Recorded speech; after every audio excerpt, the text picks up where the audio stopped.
We are back. Right. It is time. That's right, man. It is time once again. Pretty early in the morning here in China. We see a lot of the fans haven't quite gotten out of bed yet. Yeah. This place was packed yesterday, so I'm sure later in the day it'll be as such. Looks like our map is going to be Ohana. Yeah, and even if we're using the Chinese client, the Ohana is going to be just as family-friendly. That's right. As you always love it. Now here we go up to the top left. We have Tyloo's Jim, Pro-Toss player representing China.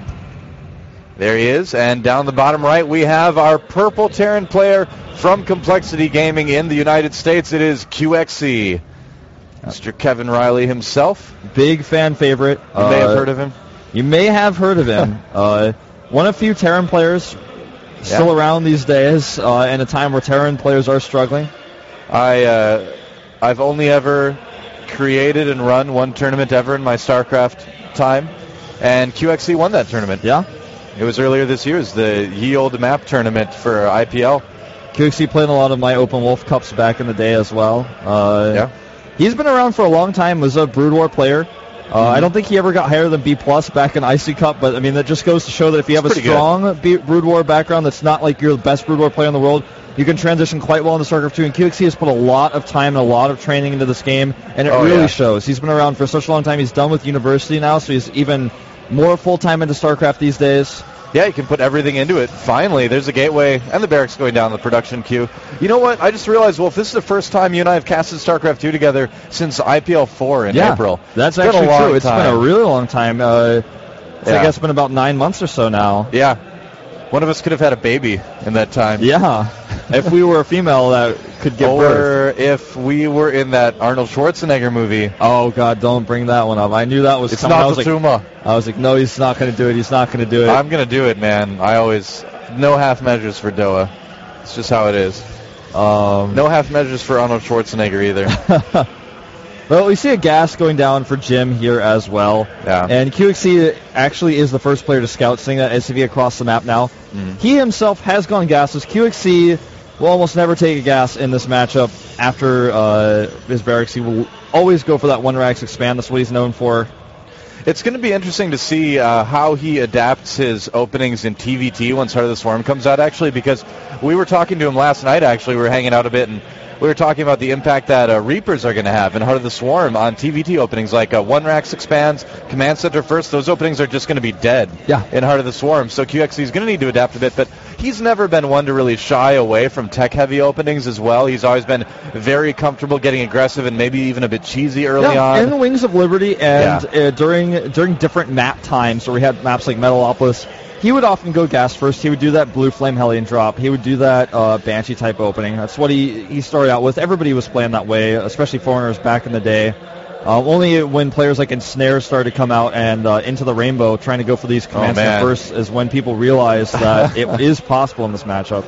Into the Rainbow, that really brings me back. And there's another hallmark of QXC. He loves doing this in TVP, that Engineering Bay block at the natural expansion. Not quite as effective if the Protoss player gets their Zealot. When it really, really works well is when the Protoss player skips their first Zealot and just goes for Stalker first and tries to get that Nexus a little bit sooner, just because it takes so long for a Stalker and a Probe to take out that Engineering Bay. As you can see, Jim in a great position there getting that Zealot first. And he's going to be able to send those across the map, too, and do a little bit of pressure, too. Yeah, he can get a lot of scouting information with this. Here you see all he was able really to do there was force the gas to go down before Nexus.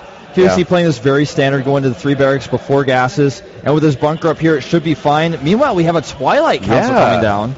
I saw that, and I was like, what? I had to point at the screen immediately, because that's not something that you see quite as commonly in this. Now, I mean, if it was Antigua Shipyard, I'd be like, okay, that's not surprising. Blink Stalker's very popular on that, but Blink Stalkers can be used on this map. The interesting thing about this, actually, is that a trend to go for Blink Stalkers on Ohana is actually something that we've seen a lot from the Kespa Protoss players, which is something that hasn't quite been caught on by the West and by the GSL Protoss players. QXC may not see this coming. It could also be a Dark Shrine, but with those gateways going down right now, it is a Dark Shrine. You know, I expected Blink as well, actually, for this map. It's very popular, like you said, Kespa players are doing it. Right. It's very Chinese, actually, to play a build like this. Chinese players are, I feel, the most aggressive region in the entire world is actually China for StarCraft 2.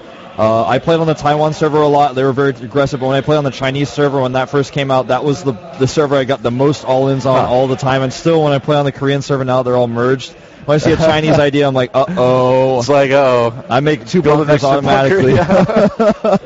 QXC is doing just that right now, but he doesn't yet know about the Dark Shrine. He is going to need a few scans. Without an engineering bay, this is going to be quite tough to hold. Well, this is really going to be a test of QXC's basic standard TVP play. A lot of Terran players will save at least 1 scan at around this time in the game. You want to be ready for the possibility of Dark Templar. Yeah. Now, the player that I feel like we've seen a lot of these DT openings using, that sentence didn't work, but T1 Rain actually does a lot of DT openings in pretty much every matchup, including PVT. He's actually getting a robotics bay too, so is this going to actually be all the way for a DT drop, you think, or is he just going for an observer? He will go for observers, but he's going to get a Warp Prism out potentially to help out later on. I'm a little bit surprised his pylon placement, I feel, is wrong here to the south, though. He could have placed it so he could get into the main base after the DT's in there. Yeah, it's a bit awkward. QXC is still going to have a bunker he just dropped that Marines. Mule. That's a big problem, as the observer's highlighting now. Yeah, and no energy on either command center. This could be really bad for QXC. He needs to raise that depot. Okay, he realizes it immediately. Raises the depot. Oh, that's engineering bay. That turret is just not going to work. He's trying to block the ramp with the SCVs. Can he do it? He's going to lose a lot of SCVs regardless of whether he can get it. Oh, he needs to try to. I mean, yeah, it's just such a bad situation for QXC right now. I feel like QXC actually needs to make sure he saves his Marines more than anything else, because if he starts to lose those, it doesn't matter if he has scans or not if you don't have any units to kill the DTs with. Absolutely. He's building a turret on that high ground, but now Jim very smartly going for the bunker. There's the first scan. DT does go down. There's still one in the back of the base, though. He should have a comm scan available on the second command center very soon. Exactly. Yeah, 41 energy. Yep, okay. And, he's going to get a few Marines here if he wants to. He forces the cancel here. Yeah. And because the DT one-shots the Marines, it's so efficient to actually go for the Marines rather than the SCVs if you want to trade for Army. Yeah, he's got that turret on the high ground now. He's going to have to use the scan. There we go. He was hesitating. You could see he was like, all right, well, I'm going to try to lure him in. And can he hold off the CT? Oh, beautiful. Nice. Risk there by Jim, but, if he had been a little bit more precise, he actually could have gotten in there. So I totally understand his idea there, trying to get that DT up into the main. Robotics Support Bay back at home is finishing up, as well as these additional gateways. This is going to follow this up with a 2-base timing. Yep. This is so popular on smaller 2-player maps because you kill a bunch of Marines, you hurt your opponent's economy, he's trying to fix all of that, then you hit him with a 2-base Colossus push. It's so hard to defend. Yeah, the first Colossus is already on the way for Jim, and QXC has not even finished the starport yet. He's going to basically need to start making Vikings immediately. He's not going to really be able to make any medevacs. Yeah. It's going to make Stim much less useful for his army. But look at QXC, man, moving across the Marines or map with those Marines, always wanting to be aggressive. He's going to try to maybe hit a little timing here around when combat shields finishes, although it's going to be a bit off. I think he's going to have to sit at the tower, but no, he's going for it.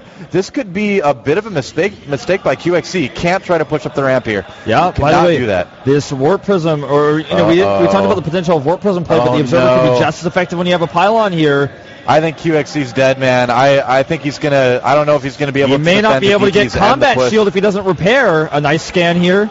And a good split on the DTs, though.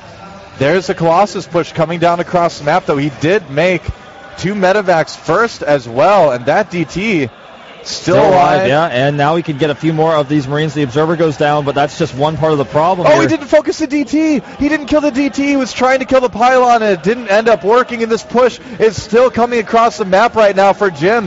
QXC just desperately trying to stay alive. He's gotten rid of the DTs in his main base, though, and it's going to be tough. He's still making medevacs. Yeah. He's confident in his Marine splitting. Yeah, QXC very good at his micro-control, but he is up in upgrades right now. Charge is not quite done, nor is +1 armor. I'm a little bit surprised Jim actually wanted to commit to those resources before attacking. I think he's going to sing these into an Archon, those 2 DTs he made. If he doesn't micro his Colossi well and it runs within range of the missile turret, that's what can help QXC as well. QXC kind of counting on that. I think there's no way he holds this with this many charged zealots. Yeah, I think he's in big trouble here. Here comes QXC trying to defend. He does run into that turret like you're talking about. And he does actually group up nicely on the ramp, too. So QXC able to defend this for now. Has to pull some SCVs, but a little bit of a misengagement by Jim there. Consider, though, QXC does have that 3rd command center. If he can just hold on a little bit longer, he will have that to fall back on, but I'm still not so sure. With that Colossus here, all these Marines are going to get clumped on the ramp. He needs to target those Colossi, though. Now he does it. And QXC, I think, is going to be down for the count here. Yeah, I don't think he's going to be able to survive this one, unfortunately. And Tyloo Jim just rolling over his opponent. A great build for this map. And unfortunately, QXC using his energy on his command center just the wrong time. And there's a win for Tyloo Jim. China continuing to dominate this tournament. Absolutely. QXC not so lucky in that last game. No. Not really able to hit his scans. And that's always a frustrating feeling, going up against a build like this, not hitting those scans right, and then just ending up losing out to that push, almost getting that third command center up. We are going to take a quick break before we go into our second match.